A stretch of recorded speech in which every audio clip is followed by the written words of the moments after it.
Now I might go to A2.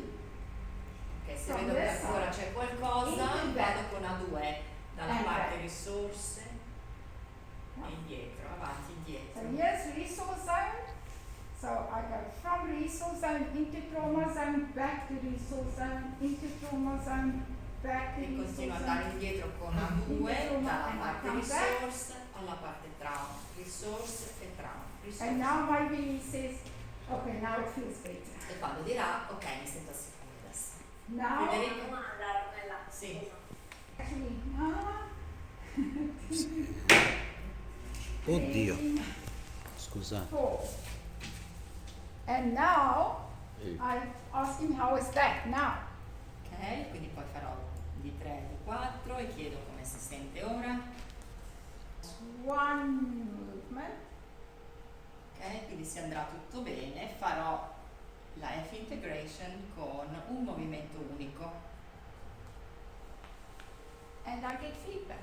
e prendo un feedback. And now, maybe he feels it's better. E forse poi dirà che si sente meglio. And now I can do the scan again to make sure that it's better. E farò lo scan per essere sicuro che va veramente tutto bene. And now we think, oh, I'm going to be finished. But now he says, there's still something a little here. Yes. E magari anche se penso, oh sì, stiamo per finire, lui dirà, ma no, c'è ancora qualcosina che non va bene.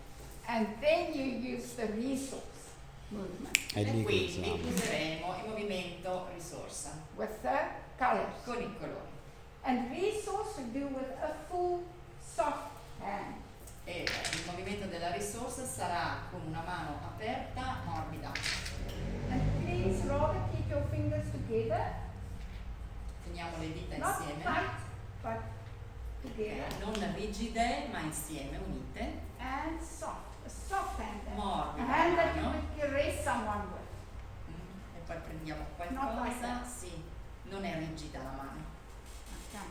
So resourcing we always do with a full hand.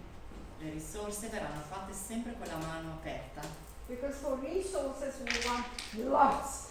e Yes. con le risorse vogliamo Gelato. tanto Yes. materiale.